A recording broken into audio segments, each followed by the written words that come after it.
Press the bell icon from your YouTube app and never miss any update from MJ Entertainment. Hello friends, तो आज के इस video पे हम बात करेंगे इंडियन टेलीविज़न के कुछ ऐसे साइंस फिक्शनल शोज़ के बारे में जिन्होंने अपनी कहानी में ह्यूमनॉइड के कॉन्सेप्ट को इंट्रोड्यूस किया।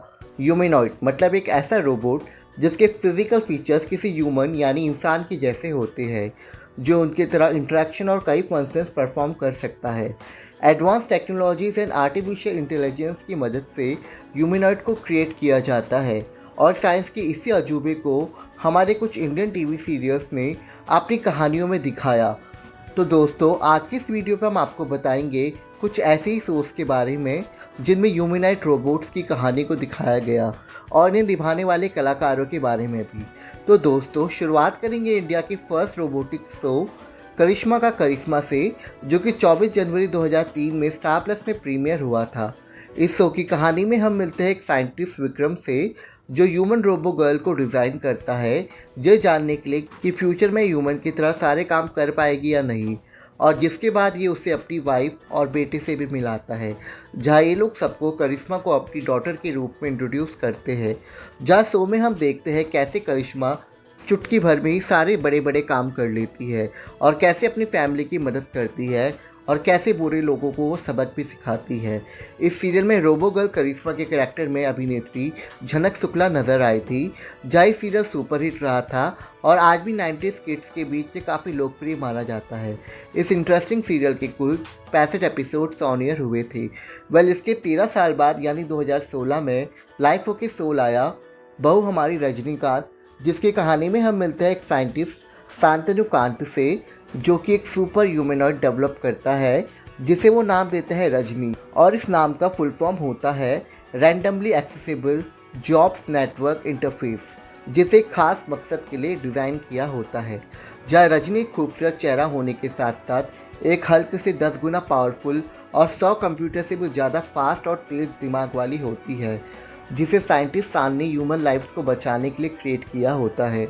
और आगे वो अपनी शादी से बचने के लिए अपनी फैमिली के सामने रजनी को अपनी वाइफ इंट्रोड्यूस करता है, जहाँ रजनी अपनी अजीबोगरीब हरकतों से सबको हैरान कर देती है। तो कभी कभी शान की फैमिली में इंटेंशनली और अनइंटेंशनली आई मुसीबतों से उन्हें बचाती भी है। इतना ही नहीं, इस शो में फर्स्ट टाइम एक ह्यूमन और रोबोट की लव स्टोरी देखने को मिली थी, जहाँ साइंटिस्ट शान के कैरेक्टर में करणवीर ग्रोवर देखने को मिले थे, तो वही रोबो रजनी के कैरेक्टर में थी अभिनेत्री रिद्धिमा पंडित, जिन्होंने अपनी एक्टिंग स्किल्स और खूबसूरती से सभी के दिलों को बखूबी जीत लिया था। और रोबो रजनी रिद्धिमा के कैरियर का मोस्ट लव्ड कैरेक्टर माना जाता है। जहां बहू हमारी रजनीकांत के कुल 261 एपिसोड्स ऑन एयर हुए थे।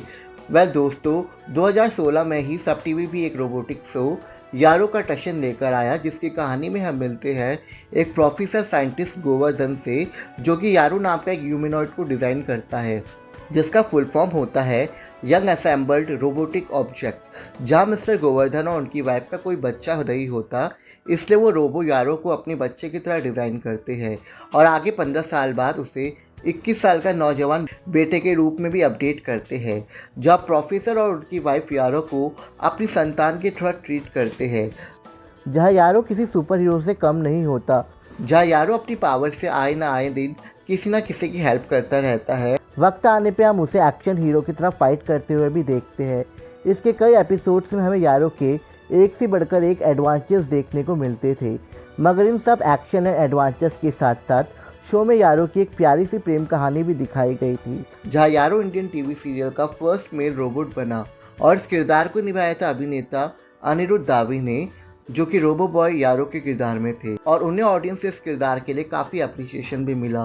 और सब टीवी का रोबोटिक शो कुल 214 एपिसोड्स तक चला था। इसके अलावा ईयर 2019 में जी टीवी में एक सुपर नेचुरल शो आया था हैवान द मॉन्स्टर, जिसमें हम देखते एक साइंटिस्ट को जो कि सुपर ह्यूमन बनाने की कोशिश करता है, लेकिन कुछ गलत लोगों की वजह से उसका ये एक्सपेरिमेंट फेल हो जाता है और साइंटिस्ट का वो क्रिएशन सुपर ह्यूमन ना बनकर एक जाइंट मॉन्स्टर बन जाता है, जो कि काफ़ी तबाही मचाता है और साइंटिस्ट को भी मार देता है। और कहानी के कई सालों बाद साइंटिस्ट का बेटा रणधीर एक नया सुपर ह्यूमन क्रिएट करता है, जिससे वो एक्सपेरिमेंट करता है अपने बेस्ट फ्रेंड अंश, और एआई की मदद से वो अपने दोस्त अंश को एक सुपर ह्यूमन वाली ह्यूमनॉइड में बदल देता है, जो कि उसे मॉन्स्टर से फाइट करने में हेल्प करता है।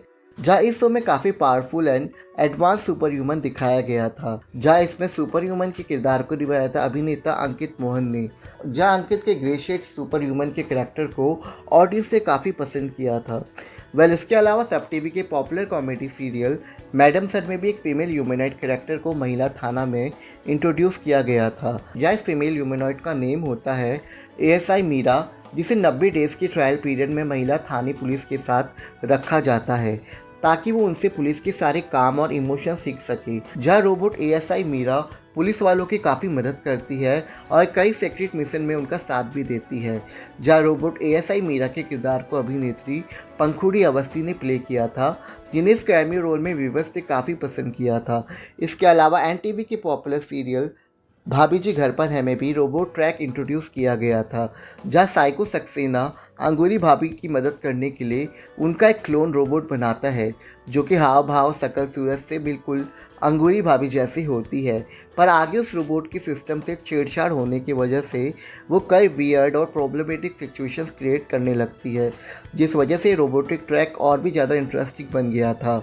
और इस ट्रैक में अभिनेत्री शुभांगी आत्रे ने ही अंगूरी भाभी की हमशक्ल वाली रोबो के किरदार को निभाया था।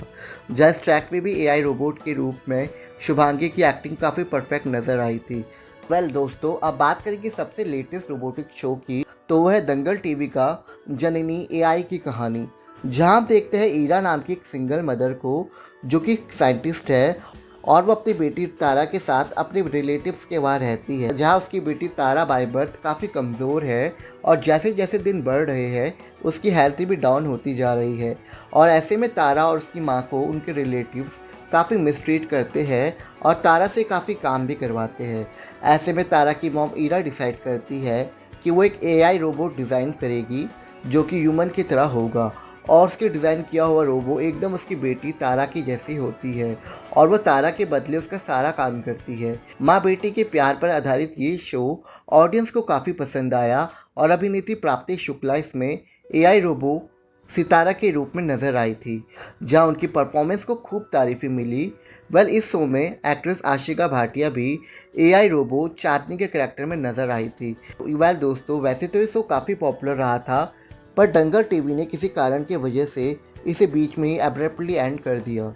तो दोस्तों, ये थे वो सारे हिंदी सीरियल्स जहाँ AI रोबोट की स्टोरी देखने को मिली। तो दोस्तों, इस वीडियो के कमेंट सेक्शन में हमें ज़रूर बताएं कि इनमें से कौन सा रोबोट थीम शो आपको फेवरेट रहा और किस कलाकार ने रोबोट के करैक्टर को परफेक्टली प्ले किया। तो इसी के साथ इस वीडियो में इतना ही। अगर आपको ये वीडियो पसंद आया हो तो इसे लाइक करना ना भूलें और चैनल को ज़रूर सब्सक्राइब करें। तो मिलेंगे आपसे नेक्स्ट वीडियो में। Thank you.